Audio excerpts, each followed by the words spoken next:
Okay, so we're going to be taking a look at the Abyssal Library. This was filmed quite a while ago, but it's just taken me a while to get the video up because I've been lazy.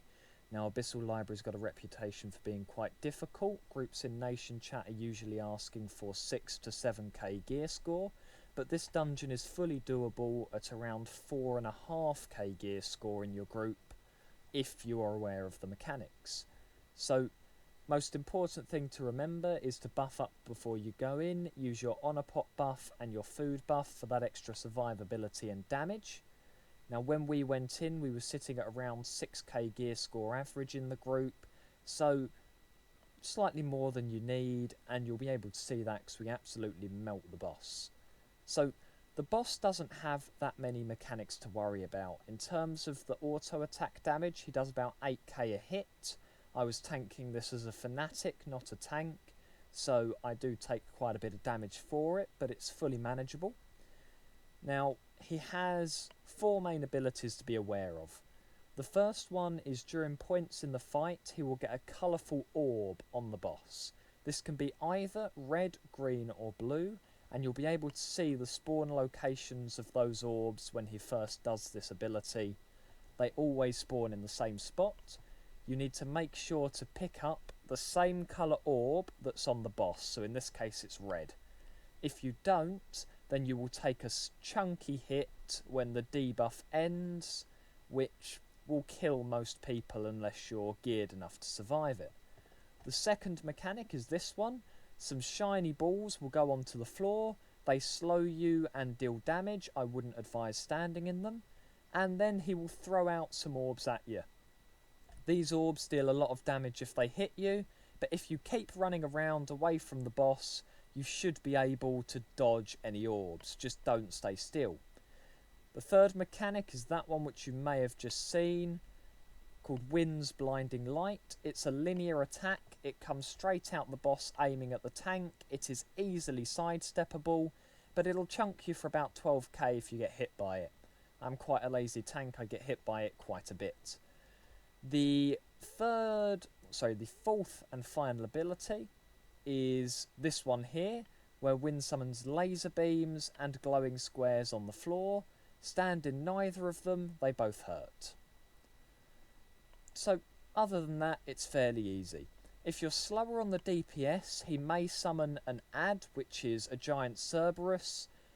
Just have an archer pick the aggro of this ad up and kite it, because it does hurt quite a bit. It shouldn't be popping up until very near the end of the fight. So, second boss, we have Halnaak. Now, Halnaak is arguably the most challenging boss in the dungeon from a mechanical point of view, but there are only a few mechanics you need to be aware of. The first of these is standing on unraised bits of the platform on the icy floor will do damage and slow you. Don't do it if you can avoid it. Try to stand on platformed floor. Now, the second main mechanic is the copper pods at the back of the room you can see. So it will become a bit evident when it first happens, but those will spawn laser beams coming between them. Those laser beams will sweep across the room, with the side opposite us by the bookcase sweeping first, and the side by the door closest to us sweeping second. If you stand in this and you're not overly geared, you will die, so again, probably not advisable. The actual boss damage from this guy is really low, is nothing to worry about, and if you manage to dodge the laser beams, you shouldn't have any issues.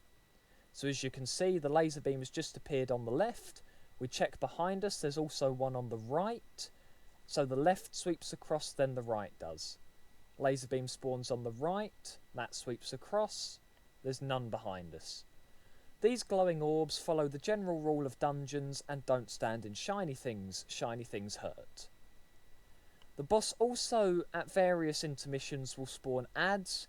The ads really don't hurt too much, they can pull you out of the way and they can just be a general pain in the arse, but one archer can generally kill the ads. So in this case we're going to go to the right first.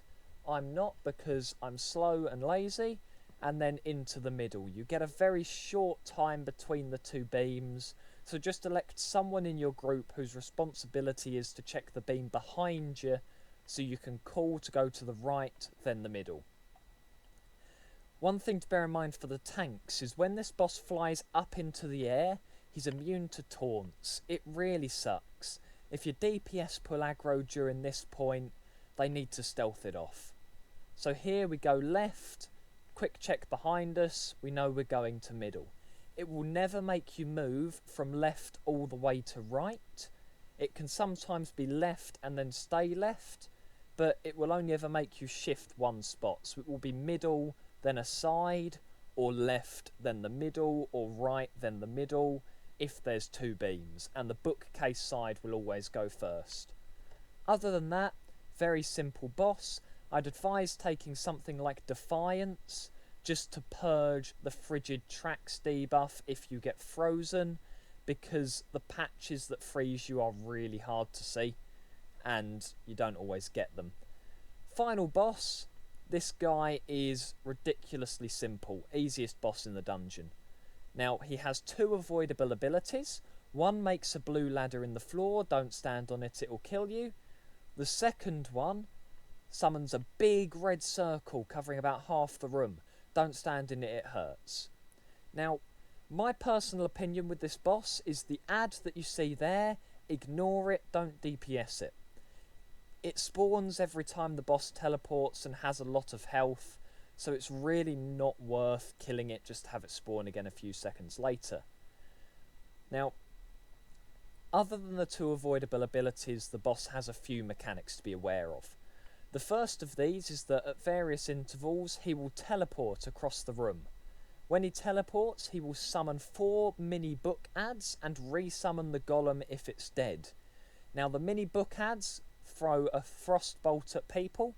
The frostbolt sucks, it slows you, but you can generally just vicious implosion these in and kill them before it's a worry.